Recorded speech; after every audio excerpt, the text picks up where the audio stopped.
Bismillah, alhamdulillah, wassalatu wassalamu ala rasulillah wa ala alihi wa sahbihi wa man walah, wa ashhadu an la ilaha illallah wahdahu la syarikalah, wa ashhadu anna muhammadan abduhu wa rasuluh, amma ba'd. Alhamdulillah, fi hadhihi laylah wa in hada hari Ahad, malam Senin,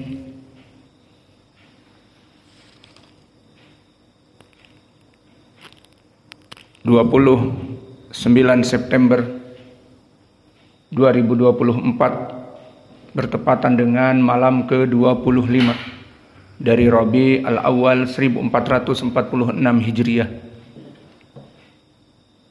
Maka kita pada kesempatan petang ini kedatangan tamu dari Lubuk Linggau, Ustadz Abu Saddad Edi Hafidhullah.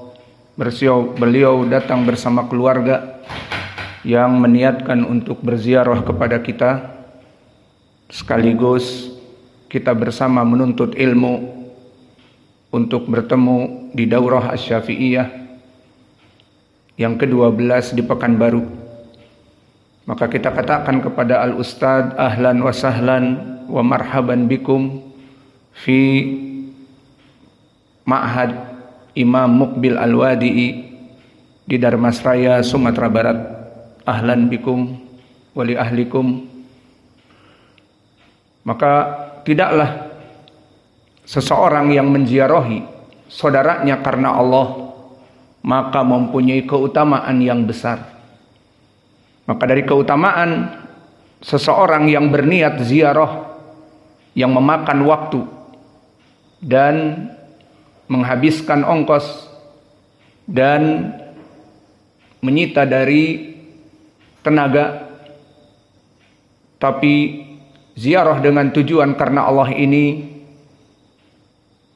dari keutamaannya adalah penyebab Allah mencintainya. Seperti hadis yang diriwayatkan oleh Imam Muslim dari Abi Hurairah. Berkata Rasulullah sallallahu alaihi wa ala alihi wasallam, "Inna rajulan zara akhahu fi qaryatin ukhra." Di saat seseorang menziarahi saudaranya ke tempat yang lain, ke negeri yang lain, ke desa yang lain, fa arsalallahu fi madrajatihi malakan, maka Allah mengutus malaikat di mana dia akan keluar untuk safar bertemu dengan saudaranya. Maka malaikat ini menanyakan, aina turidu, mau pergi kemana? Azuru akhon li fi qaryatin ukhra, aku ingin menziarahi saudaraku di negeri yang lain, di tempat yang lain, di kota yang lain. Apa kata malaikat? Hal indakum amwalan tarubuha? Apakah pertemuan dengan saudaramu itu dikarenakan bisnis, dikarenakan tender, dikarenakan jual beli, saling menguntungkan dunia? Qala la, fa inni uhibbuhu fillah.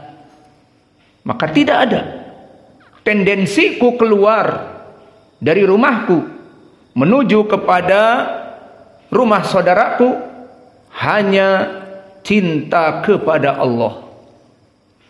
Maka berkata malaikat, fa inni rasulullah, aku adalah malaikat utusan Allah. Ubasyiruka bi annallaha yuhibbuka kama ahbabtahu fih.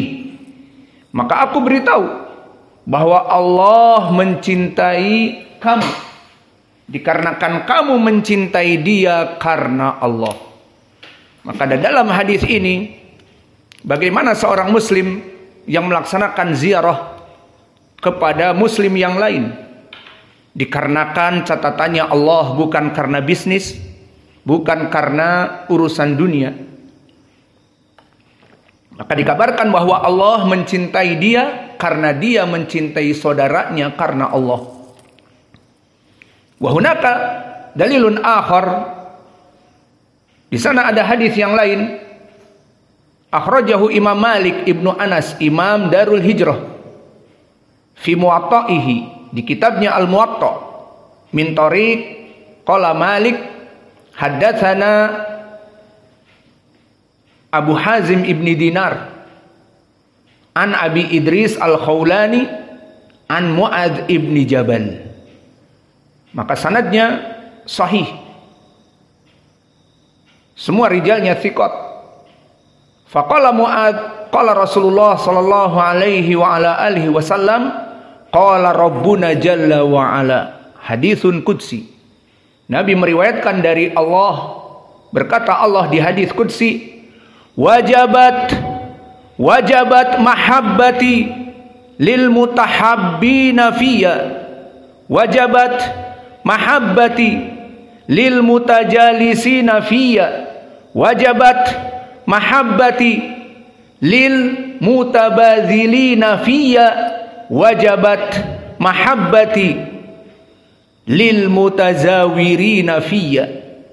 Maka di hadis qudsi ini berkata Allah Jalla wa'ala, wajabat maknanya wajib atasku, wajabat mahabbati, wajib atasku untuk mencintai seseorang dikarenakan al-mutahabbina fiyya, karena mereka mencintai saudaranya yang lain. Dan berkata Allah juga wajabat mahabbati, dan yang kedua kewajiban atasku kata Allah untuk mencintai seseorang dikarenakan mutajalisina fiyya, duduk bersama-sama di masjid menuntut ilmu seperti antum sekarang, wajib Allah mencintai kalian. Lil mutajalisina fiyya, yang duduk bersama-sama menuntut ilmu karena aku kata Allah. Dan yang ketiga wajabat mahabbati lil mutabadzilina fiyya. Apa makna al mutabadzilin? Saling menolong. Tidak ada uang diberikan uang, tidak ada makanan diberikan makanan, tidak ada istri diberikan istri, dicarikan maksudnya. Maka ini selalu ada. Ucapan ini selalu ada, Allahul musta'an. Maka di sini yang menjadi poin pendalilan di akhir, wajabat mahabbati lil mutazawirina fiyya, maka wajib kata Allah kecintaanku kepada orang-orang yang ziarah kepada saudaranya karena aku. Maka sesuai dengan hadis Muslim tadi, di mana malaikat bertanya, hal hunaka amwalun tarubuha, apakah kamu menziarahi temanmu dikarenakan ada bisnis tender, rapat di antara kalian untuk mendapatkan uang, bisnis jual beli? Tidak. Aku ziarah karena Allah, mencintai dia karena Allah. Maka di sini Allah mengatakan di hadis yang kedua ini, wajabat mahabbati lil mutazawirina fiyya, maka wajib bagiku untuk mencintai mereka orang-orang yang saling ziarah, saling mengunjungi.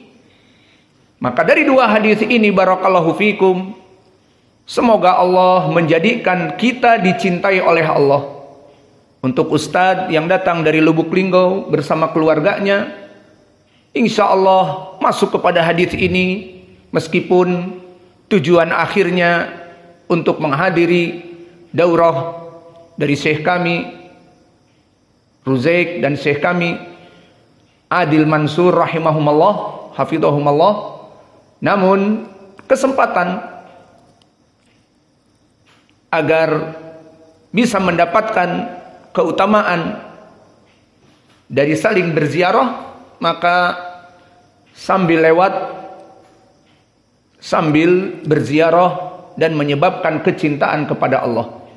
Maka pepatah mengatakan, sambil berenang, minum air, gosok gigi, kumur-kumur, dan seterusnya.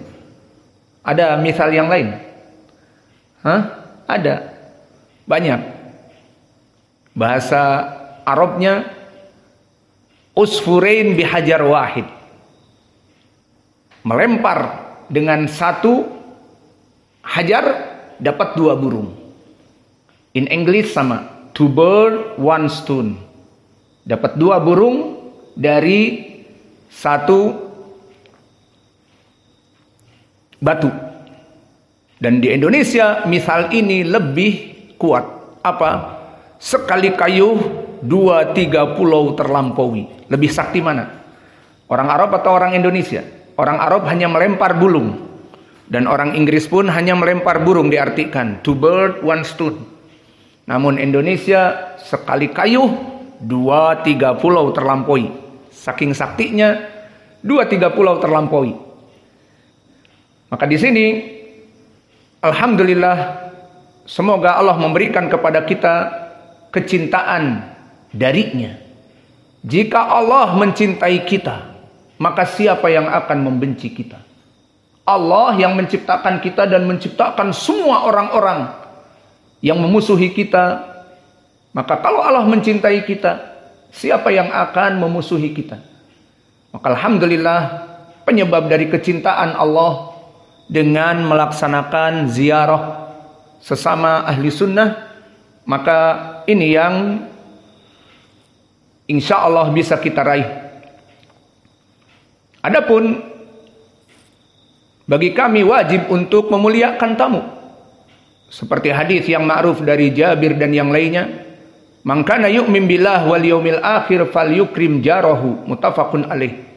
Barang siapa yang beriman kepada Allah dan Rasulnya agar memuliakan tamunya. Maka alhamdulillah dengan kemudahan yang Allah berikan, kita berikan akomodasi yang ada. Meskipun bukan hotel karena hotel jauh, ada juga penginapan lumayan. Ya, alhamdulillah bisa tidur bersama dan kita kosongkan satu rumah jadi flat sukoh marfrusah. Alhamdulillah. Dan itu dari segi akomodasi.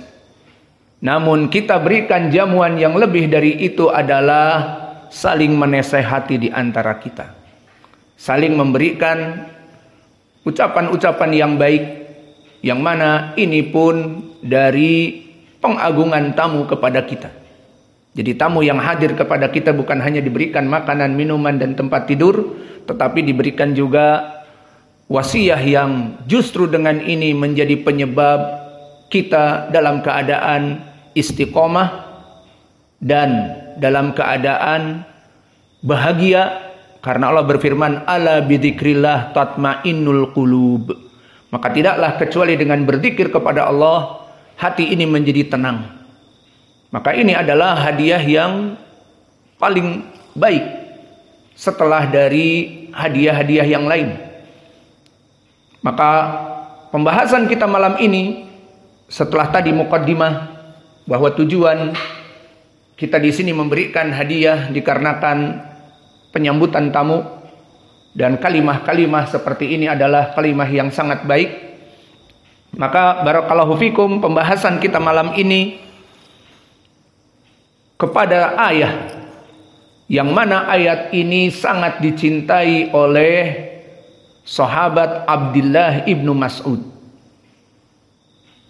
Telah datang diriwayatkan oleh Imam Ibnu Abi Syaibah dan juga Abdul Razak di dalam musannafnya min tariq Ma'mar an rajulin an Mu'adz. Maka hadis ini dhaif karena ada rajul mubham. Ma'mar imam siqah an rajulin. Man rajul hada? Siapa orang ini? Tidak diketahui, unknown. Maka sanadnya dhaif. Namun telah datang riwayat yang lain dari jalan Ma'an Ibni Abdurrahman Ibni Abdullah Ibni Mas'ud, dari bapaknya Abdurrahman Ibni Abdullah Ibni Mas'ud, dari Abdullah Ibni Mas'ud. Maka sanad yang kedua ini sahih. Maka poinnya, berkata Ibnu Mas'ud,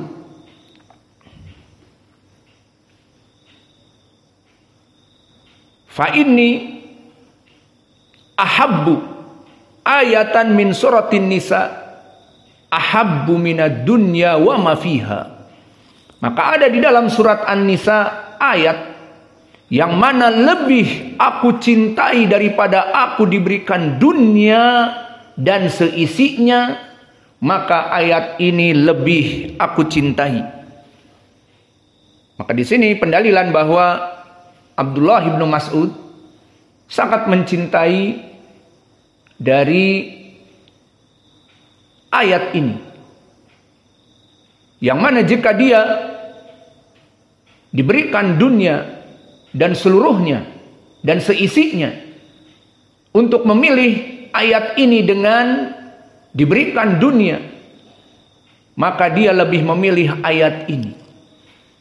Dan Abdullah bin Mas'ud seorang alim dari sahabat yang mengetahui tentang permasalahan ilmu tafsir. Maka di saat dia mengatakan ayat ini lebih aku cintai daripada dunia dan seisinya, menunjukkan bahwa dia sangat mencintai Al-Quran ini. Wahada aidan, dikarenakan dia mengetahui makna dan tafsirnya.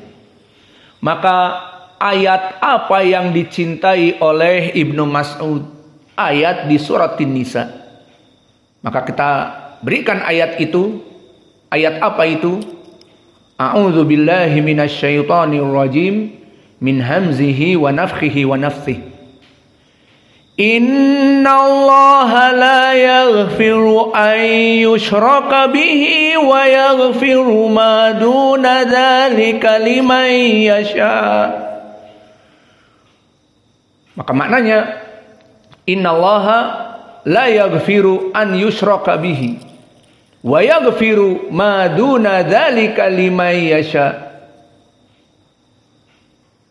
Bahwa maknanya, sungguhnya Allah tidak akan pernah mengampuni dosa orang-orang yang mati dalam keadaan kesyirikan dan belum bertaubat padanya. Wa yaghfiru ma duna dzalika liman yasha. Dan Allah masih mungkin mengampuni dosa-dosa mereka, orang-orang yang belum bertaubat dan mati atas dosa-dosanya yang kecil selain dari kesyirikan. Wa may yusyrik billahi faqad iftara itsman azima. Maka barang siapa yang melaksanakan kesyirikan kepada Allah, faqad iftara, maka ini qiraah dari Wars An-Nafi'. Ada naql dan ada at-taqlil. Faqad iftara itsman azima. Dan di sana qiraah Abu Amr dan Al-Kisai, faqad iftara itsman azima. Di sini dibaca dengan Al-Imalah Al-Kubra. Adapun jumhur yang antum hafal, faqad iftara itsman azima. Maka barang siapa yang melaksanakan kesyirikan, beribadah kepada Allah dan kepada selain Allah, maka dia telah melaksanakan dosa yang paling besar. Maka ini dari ayat yang sangat dicintai oleh Ibnu Mas'ud. Sekarang kita akan masuk kepada penjelasan ayat ini, tafsir ayat ini. Kenapa Ibnu Mas'ud sangat mencintainya? Maka kita petik dari faidah, dari alinea ayat ini. Pertama, innallaha la yaghfiru an yushraka bihi. Maka di dalam ayat ini, kenapa sangat dicintai oleh Ibnu Mas'ud? Pertama, ketegasan dari Allah, bahwa barang siapa yang mati dalam keadaan kesyirikan, tidak diharapkan kebaikan baginya. Orang yang mati, misalnya orang kufar Quraisy musyrik di zaman Nabi seperti Abi Jahal, Abu Lahab, Abu Talib pamannya Nabi, mati dalam keadaan kesyirikan, walam yatub minha, maka forever in hell, kekal di api neraka. Maka ini dari faedah ayat ini, innallaha la yaghfiru ayyushraka bihi wa yaghfiru ma duna dzalika liman yasha. Dan ini banyak juga ayat-ayat yang lain dan hadis. Innahu may yusyrik billah faqad iftara itsman adzima, maka telah melaksanakan dosa yang besar. Maksudnya dosa yang paling besar adalah mereka orang-orang yang melaksanakan kesyirikan.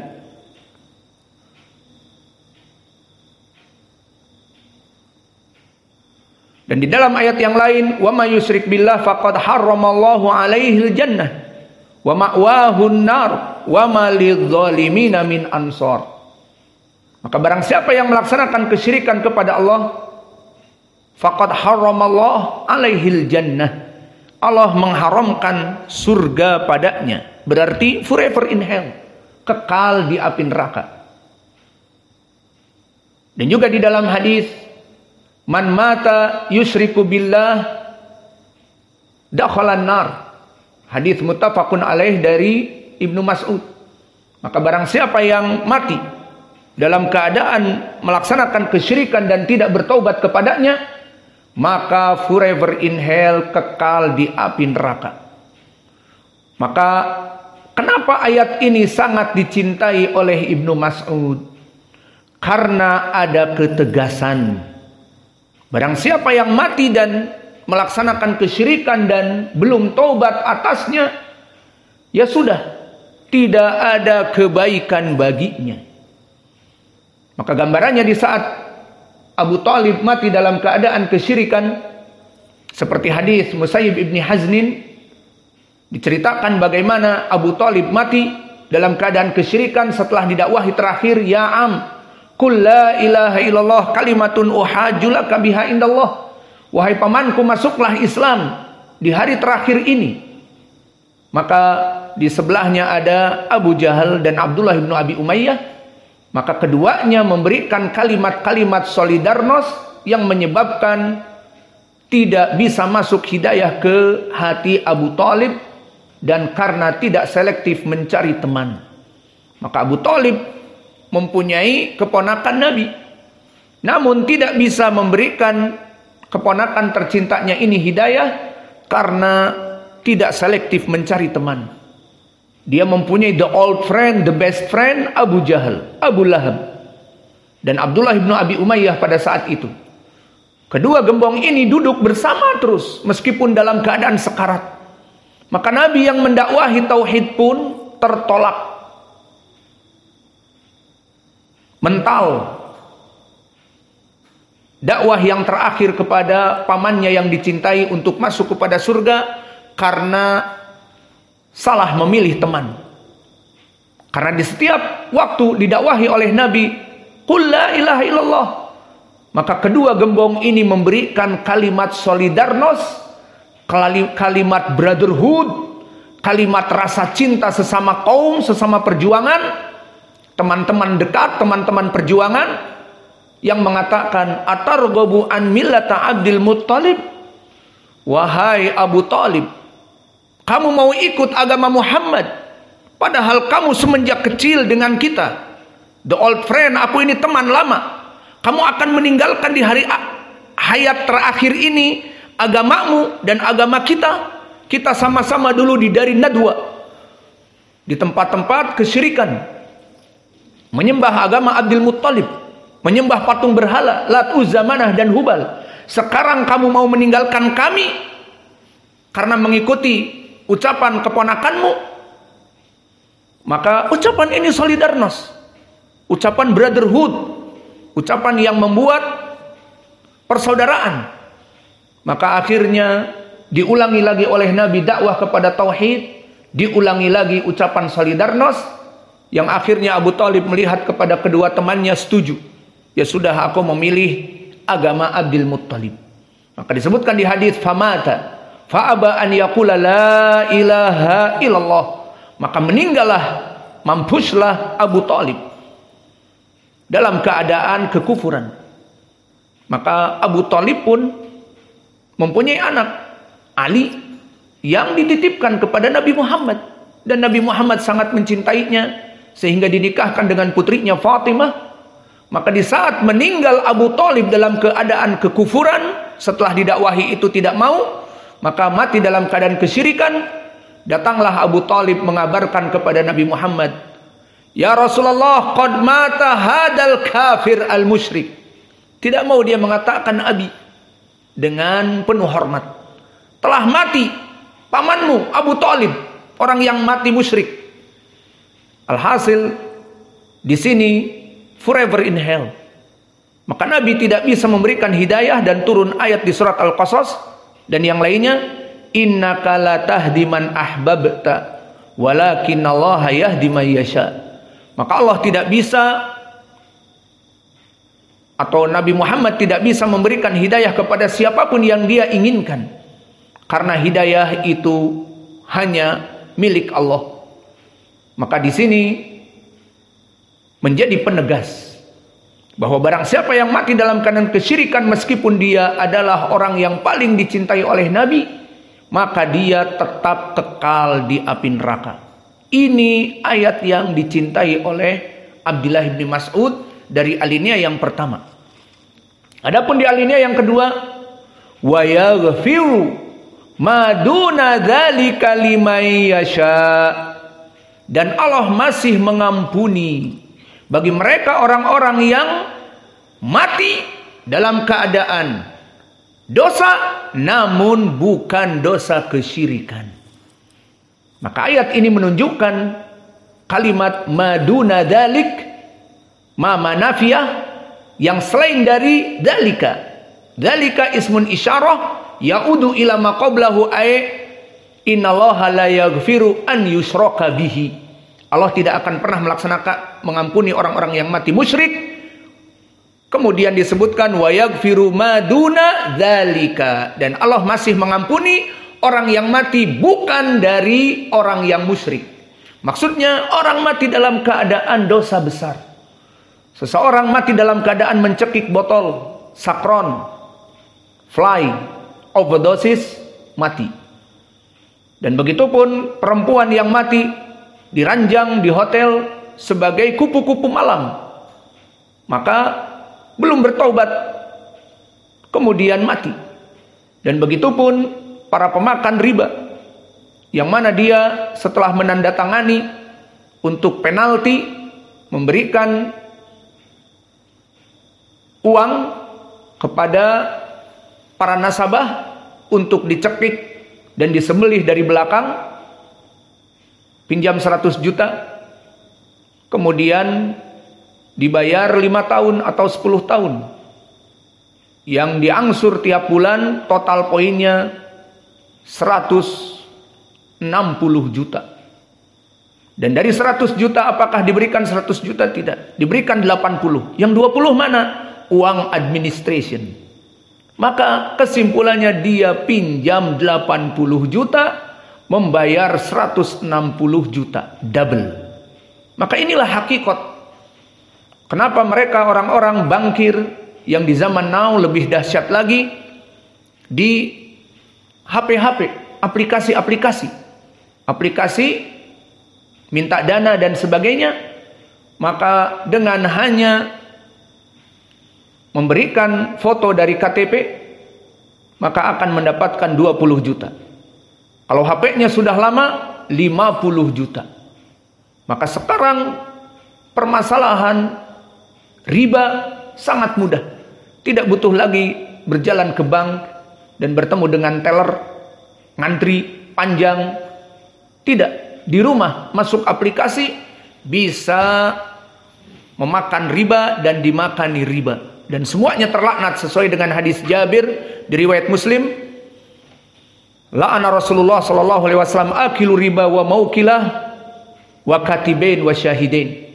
Maka Nabi melaknat orang-orang yang memakan riba dan dimakani riba, dan juga 2 teller dan juga 2 syahid.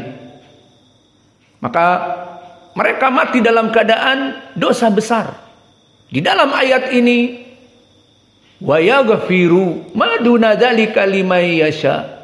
Bisa jadi Allah mengampuni dosa mereka yang mati dalam keadaan su'ul khotimah namun selain kesyirikan. Maka di sini faidah dari alinea yang kedua, jika kita ditanya, lalu bagaimana orang-orang yang mati dalam keadaan su'ul khotimah? Tahta masyiatillah. Dia di bawah dari kehendak Allah.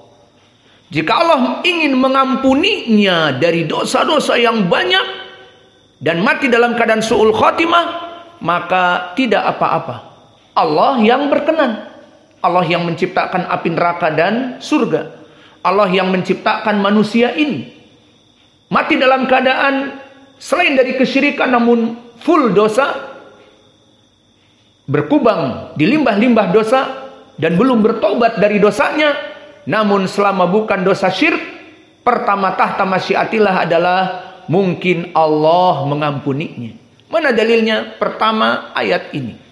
Wa yaghfiru, dan bisa jadi Allah mengampuni dosa-dosa mereka orang-orang yang mati dalam keadaan selain kesyirikan. Dan juga di dalam hadis yang lain datang dari hadis Abi Dzar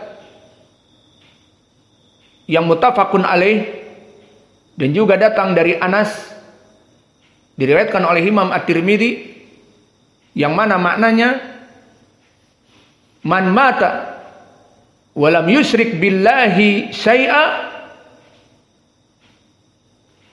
au man laqiyani walam yusyrik billahi syai'a laqaituhu biqurabiha maghfirah. Maka barang siapa yang mati bertemu dengan aku tanpa melaksanakan kesyirikan, aku berikan ampunan seluas apa yang dia inginkan. Di sini syahidnya, jika dia mati dan masih ada dosa-dosa dari dosa yang besar, belum tobat padanya, bertemu dengan Allah tanpa kesyirikan, Allah akan mengampuni dosa-dosanya. Maka ayat tadi dan hadis ini, dan juga hadis yang ma'ruf, hadis bitaqah. Hadis ini diriwayatkan oleh Imam At-Tirmidzi dan dihasankan oleh Imam At-Tirmidzi, yang mana sanadnya bertumpu kepada Laits ibnu Sa'ad an Yahya ibnu Amir an Abdurrahman an Abi Abdurrahman al-Hubuli an Abdullah ibni Amr ibn al-As. Maka hadis ini disahihkan oleh Syekh kami Muqbil di Jami'us Sahih, dan juga oleh At-Tirmidzi ataupun Hasan oleh At-Tirmidzi. Maka maknanya ma'ruf, hadis bitaqah. Yang hadis ini panjang dan maknanya di mana orang ini mempunyai 99 gulungan untuk dicatat amal-amal buruk. Maka gulungan ini jika dibuka satu gulungan saja, madda basarin, jauhnya sejauh mata memandang sampai ke titik cakrawala. Maka orang ini mempunyai dosa-dosa yang banyak sampai ditulis di 99 gulungan. Setiap gulungan sejauh mata memandang. Maka orang ini mempunyai 99 gulungan, setiap gulungan sejauh mata memandang, berarti dosanya sangat besar. Namun tidak melaksanakan kesyirikan. Ini poinnya bagi kita. Maka orang ini ditanya oleh Allah, hal zalamaka al-katibin au al-katibun, apakah telah mendolimi kamu penulis-penulisku, malaikat-malaikatku? La ya Rabb, tidak wahai Allah, ini semuanya hasil karyaku, dosa-dosaku. Maka setelah itu ditanya lagi, hal indaka khairun qat, maka kamu telah mengetahui sekarang dosa-dosa kamu yang banyak seperti ini, apakah masih kamu mempunyai kebaikan? Orang ini putus asa, frustasi, mengatakan la ya Rabb, tidak ada kebaikan yang aku punyai, maka neraka lebih pantas baginya. Maka Allah mengatakan yang maha adil, la adzlimukal yaum, aku tidak akan pernah mendolimi kamu hari ini kepada siapapun, and justice for all, keadilan untuk semua.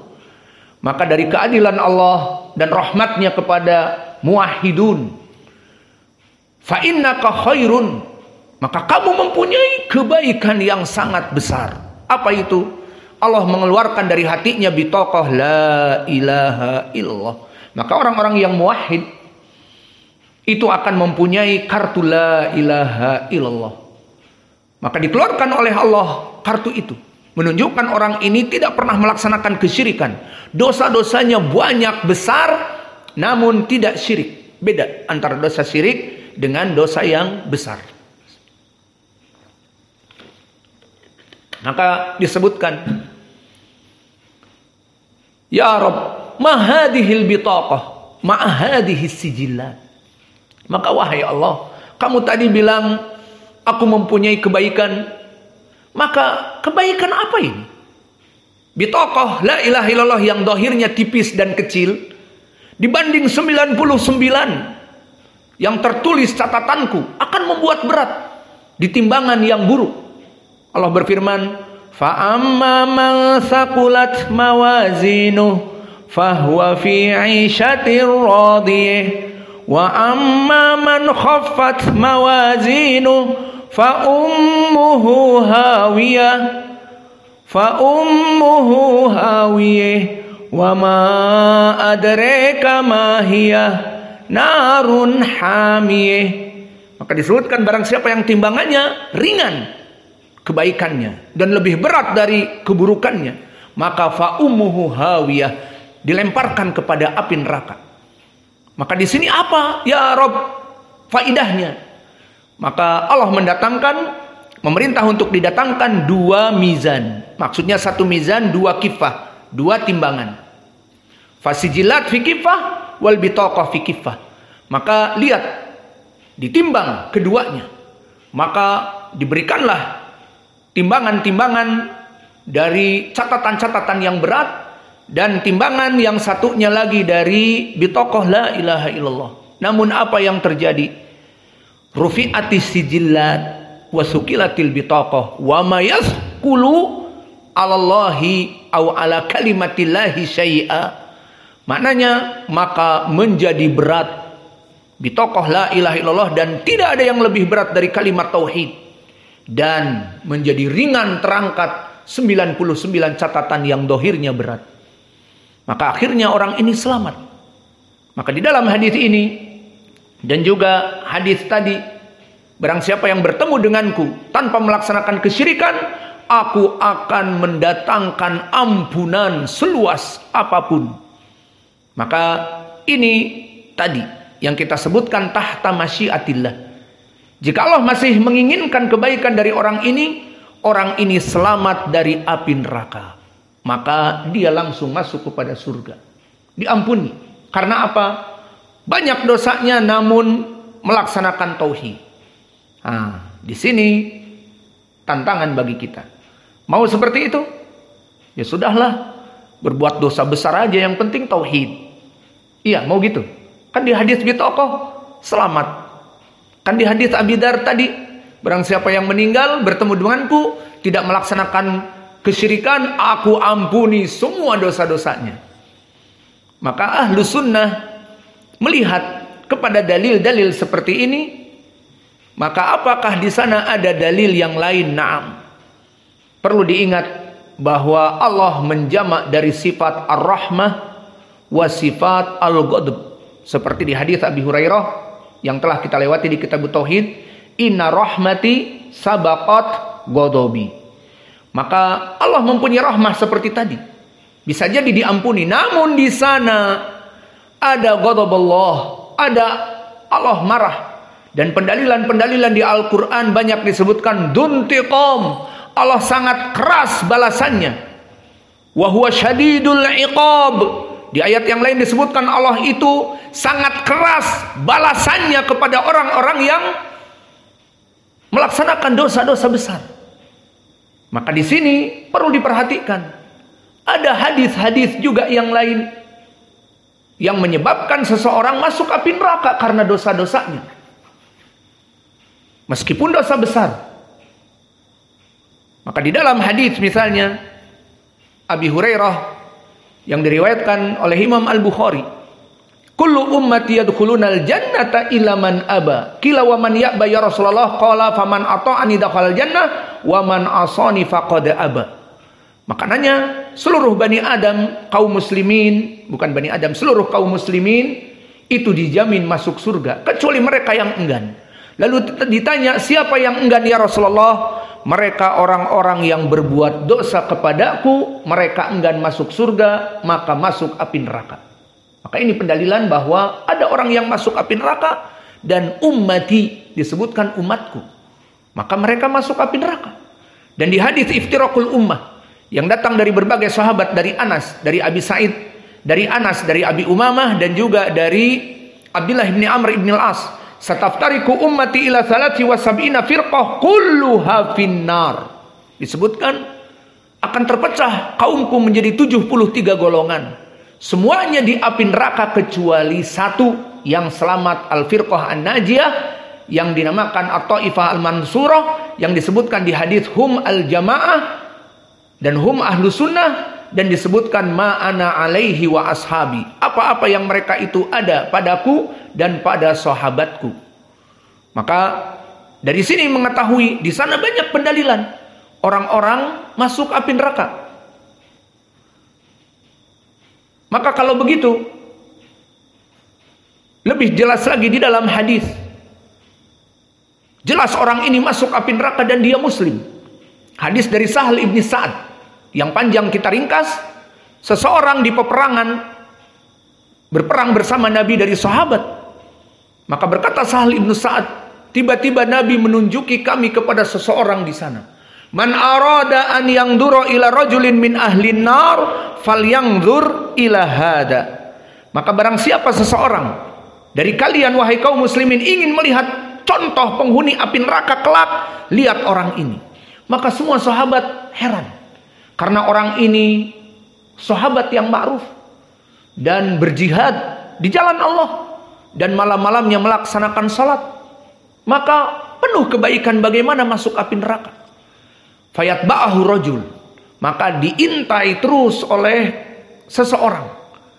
Maka setiap malam dia lihat salat, di siang hari dia meradang bagaikan singa-singa padang pasir yang menerjang, membunuh orang-orang kufar bersama Nabi.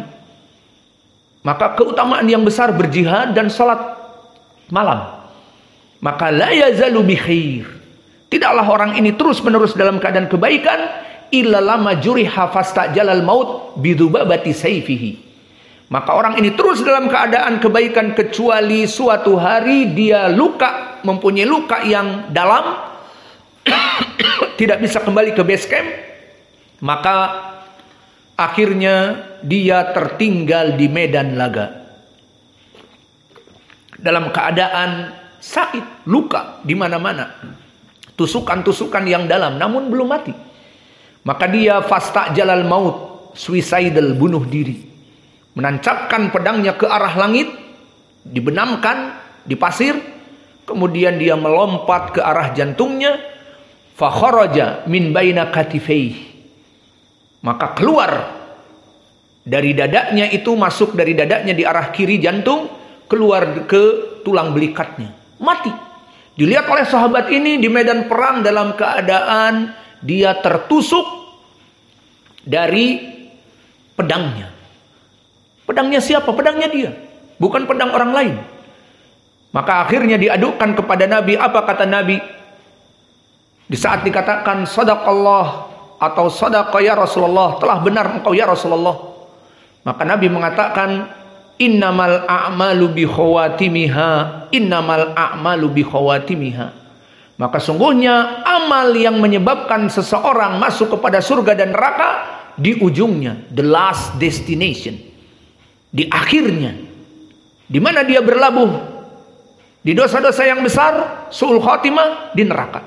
Di mana dia berlabuh di amal-amal soleh, husnul khotimah, di surga. Itu asalnya. Innamal a'malu bi khawatimiha. Maka orang ini berbuat kebaikan, namun di ujungnya bunuh diri, maka dimasukkan kepada api neraka. Ini disebutkan barang siapa man arada an yang duro ila rajulin min ahli nar, Nabi mengatakan dia penghuni api neraka. Jelas hadis ini, orang ini masuk api neraka. Maka awas yang tadi dengan ayat innallaha la yaghfiru ayyushraka bihi wa yaghfiru ma duna dzalika liman yasha, dan hadis Abi Dzar, barang siapa yang bertemu denganku dengan dosa-dosa yang besar tetapi tidak syirik, aku mengampuninya. Dan hadis bitaqah, jangan kalian ana mau berbuat dosa-dosa besar, tapi tauhid, jalan terus. Mau kalian? Hadis kepada Sahal ibnu Sa'ad bahwa dia masuk api neraka karena mati dalam keadaan bunuh diri. Maka di sini terdapat contoh yang lain dari Al-Quran dan hadis bagaimana Allah membenamkan kepada api neraka bagi mereka orang-orang yang mati dalam keadaan berdosa meskipun bukan syirik. Maka inilah yang kita sebutkan tadi, tahta masyiatillah. Maka dari sini ayat ini kenapa dicintai oleh Ibnu Mas'ud? Karena pertama ketegasan Allah. Barang siapa yang mati dalam keadaan kesyirikan, Allah tidak pernah bermain-main, berbasa-basi. Forever in hell.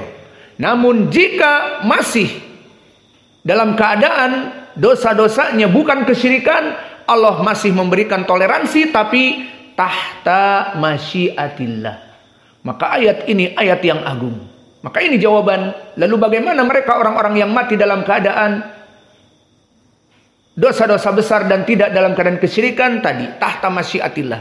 Pertama bisa jadi diampuni dengan hadis-hadis yang kita lewati dan Al-Quran. Dan bisa jadi tidak diampuni dengan hadis-hadis yang kami berikan tadi. Maka kita tutup pelajaran kita. Sudah dan? Sudah. Kita tutup pelajaran kita dengan, kalau tadi kita katakan tahta masyiatillah berarti mereka masuk api neraka, para pendosa besar ini yang muwahhid. Maka apakah forever in hell? Jawabnya tidak. Lalu kalau tidak bagaimana? Kan masuk api neraka. Naam, masuk api neraka tetapi dikeluarkan oleh syafa'ah. Maka syafa'ah akan mengeluarkan. Lalu siapa yang memberikan syafa'ah? Banyak. Di sini faidahnya, siapa yang memberikan syafa'ah dan bagaimana mereka bisa keluar? Pertama dengan syafa'ah. Jadi orang-orang muslim yang pendosa besar dan mati dalam keadaan dosa besar belum bertobat atasnya akan masuk api neraka jika Allah inginkan, dan akan masuk surga langsung jika Allah menginginkan dengan rahmatnya dan hikmahnya. Maka jika Allah menginginkan dia di api neraka akan keluar dengan syafa'ah. Lalu pertanyaan yang besar, syafaatnya siapa? Banyak. Pertama, syafaatnya Nabi. Maka Nabi akan memberikan syafaat kepada orang ini sesuai hadis yang muttafaqun alaih dari Abi Hurairah. As'adan nas bi syafaati man qala la ilaha illallah khalisatan min kibali nafsihi. Hadis yang muttafaqun alaih dari Abi Hurairah bahwa orang yang lebih berhak untuk mendapatkan syafaat dariku, dia masuk api neraka kemudian keluar dariku, kata Nabi, mereka orang-orang yang mengucapkan la ilaha illallah berarti muwahhidun, dalam keadaan khalisatan min kibali nafsih, ikhlas dari hatinya, bukan taklid. Maka di sini menjadi pendalilan orang-orang yang bertauhid, mereka akan dikeluarkan oleh Nabi. Lalu siapa? Atau dalil lain, hadis yang diriwayatkan Abi Daud dan yang lainnya, berkata Rasulullah sallallahu alaihi wasallam di hadis Anas dan yang lainnya yang hadisnya sahih li ghairi, disahihkan oleh Syekh kami Muqbil Al-Wadi'i juga di Jami' Sahih, disebutkan bahwa syafaati li ahlil kabair min ummati, bahwa syafaatku itu untuk para pendosa besar dari umatku. Maka syafaatku, kata Nabi, berarti Nabi yang akan memberikan syafaat untuk para pendosa besar dari umatku. Kalimat umatku menunjukkan mereka muwahhid. Kalimat min ahlil kabair, dia pendosa besar, mereka yang mati mempunyai dosa-dosa besar yang belum taubat. Maka syafaati, kata Nabi, syafaatku untuk mereka. Berarti yang pertama Nabi. Dan yang kedua orang-orang yang soleh. Maka kalian mempunyai teman, selektif mencari teman. Carilah teman orang-orang yang soleh. Da'i ilallah, bukan kebalik. Da'i ilallah dimusuhi. Da'i ilallah tidak mau salat dengannya.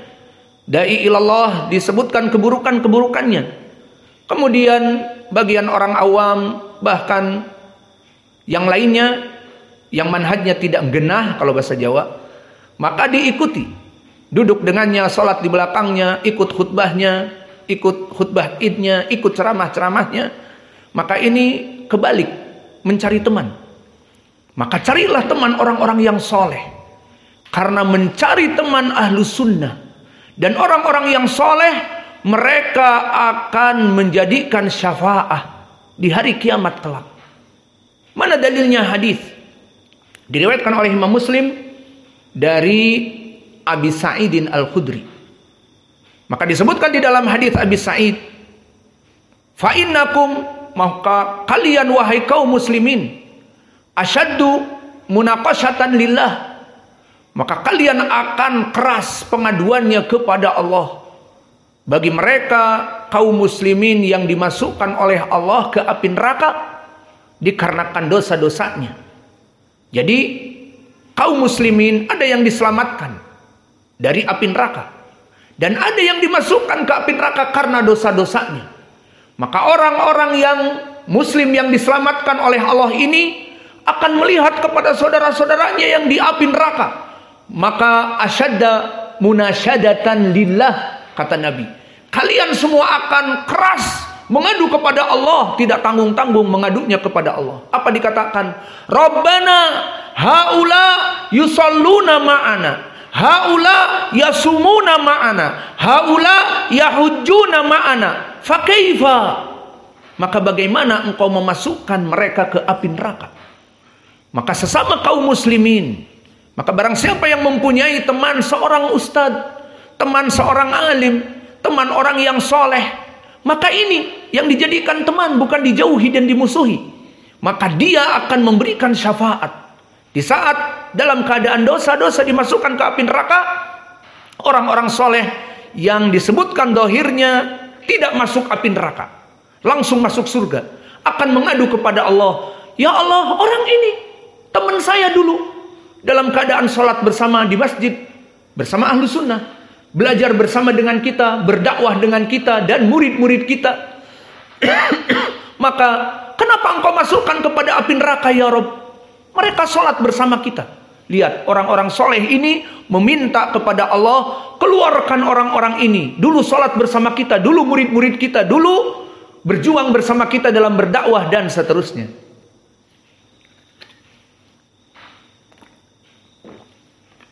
Maka apa kata Allah? Akhriju man kana fi qalbihi mithqala dzarratin min iman. Maka masuk ke api neraka. Keluarkan dari mereka-mereka orang-orang yang kamu kenal. Maka bagaimana cara mengenalnya? Di hadis disebutkan, fa innahu yuhraqu finnar illa athari sujud. Maka didapati kaum muslimin, wajah-wajah mereka, tempat sujud mereka, wudu mereka, asarul wudu tidak menyentuh api neraka. Disebutkan ila nisfi saqaihi, bahwa mereka dibakar dari setengah dari saknya atau kakinya. Maka ini keutamaan kaum muslimin. Maka di sini zahirnya mereka dulu salat. Karena disebutkan di hadis, ya Rob, mereka salat bersama kami, salat dan melaksanakan puasa Ramadan dan melaksanakan haji, namun mempunyai dosa besar dan belum taubat padanya, bahkan su'ul khotimah, mati dalam keadaan dosa besar, diadab meskipun tidak semua tubuhnya, sehingga diketahui. Maka kata Allah, masuk, ambil mereka, siapa yang kamu kenal, disebutkan fayukhrajun. Maka di saat dikeluarkan, ini si fulan temanku, ini temanku, ini temanku, ini temanku, ini kebaikan duduk bersama orang-orang yang soleh, orang-orang yang alim, orang-orang yang bisa memberikan syafaat. Ini temanku, ini temanku. Kemudian setelah dikeluarkan, apa kata Allah? Udkhul wa akhriju man araftum. Masuk lagi, cari siapa dari kerabat, dari orang yang dikenal. Maka di sini orang-orang yang soleh akan mengeluarkan kerabat-kerabat, the old friend. Bahkan selain kerabat, teman-teman juga. Maka beruntung jika ada kerabat dari kita yang soleh, akan mengeluarkan ia dan billah dari api neraka. Maka berapa dari manusia mengeluarkan dari qabilah, seperti di hadis juga sahih disahihkan oleh Syekh kami, bisa jadi satu orang yang soleh mengeluarkan qabilah wafi'ah dan lebih besar dari qabilahnya. Maka kelompok Siregar mengeluarkan Bani Siregar, dan kelompok Hadikusumo akan mengeluarkan semua Bani Hukusumo, Bani Hadikusumo, dan yang lainnya. Maka di sini beruntung mempunyai kerabat yang soleh dan orang-orang yang soleh. Maka ini siapa tadi? Manusia yang soleh. Tadi Nabi memberikan syafaat, kemudian manusia yang soleh, dan juga malaikat memberikan syafaat, dan juga bahkan Allah akan memberikan syafaat, Allah itu sendiri. Maka hadisnya untuk malaikat dan Allah di hadis Abi Sa'id itu sendiri. Maka setelah semuanya dikeluarkan dari api neraka, orang-orang yang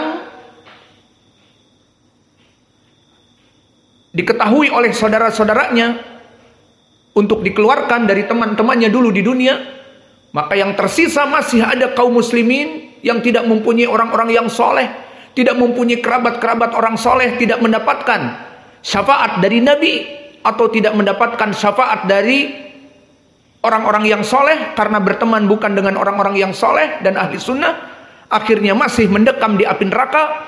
Maka Allah berfirman, laqad syafa'a al-anbiya'u wal malaikatu wassalihun fabaqiya syafa'ati. Maka telah memberikan syafaat para malaikat, ini poin pendalilannya, dan para malaikat, ini poin pendalilannya, dan orang-orang yang soleh, ini juga poin pendalilan semua. Tinggal apa? Tinggal syafaatku untuk mereka. Lalu kalau Allah bagaimana memberikan syafaatnya? Fa inallaha qabadha 'alan nar, maka diguncangkan api neraka, dikeluarkan orang-orang yang tidak ada kerabat, tidak ada orang soleh dan Nabi yang mengeluarkan dengan syafaat, maka disyafaati oleh Allah. Maka qabada rabbuna jalla wa ala an-nar fayukhrajun man kana fi qalbihi mithqala dzarratin min iman. Maka yang sedikit sekali di hatinya ada biji keimanan, la ilaha illallah Muhammadun Rasulullah, dan hidupnya penuh dengan dosa, tidak ada yang memberikan syafaat kecuali Allah, maka diguncangkan api neraka, keluar semua. Kemudian yulqafi nahril hayah, dibenamkan, dimandikan di sungai kehidupan, fatambutu kama tambutu habbah fi janibis sail, maka dia akan tumbuh baru bagaikan tanaman-tanaman yang tumbuh terkena air dan bekas dari hujan, maka tumbuh dari hitam legam gosong menjadi manusia yang baik dan utuh. Kemudian mereka dipersilahkan untuk masuk surga dan dilaqabi dengan utaka ar-Rahman. Maka mereka adalah hasil pembebasan dari Allah. Allah yang memberikan kepada mereka dari syafaat. Maka inilah yang bisa kita berikan.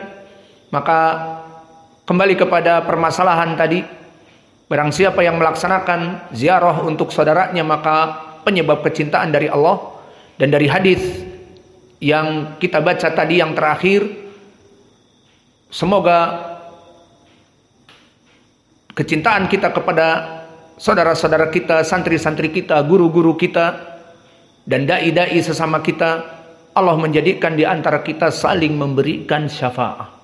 Maka kita tidak mengetahui siapa yang masuk api neraka dan siapa yang memberikan syafaat. Maka semoga di antara kita saling memberikan syafaat untuk masuk kepada surga langsung tanpa masuk kepada api neraka dulu. Wa naktafi ilahuna wa jazakumullahu khairan wa barakallahu fi ilmikum. Maka pada hari Ahad ini sebetulnya libur, namun dikarenakan ada kesempatan yang lain maka kita mengisi kajian. Maka mohon maaf kepada para santri. Ya, mohon maaf atau bersyukur ada majelis ilmu. Bersyukur.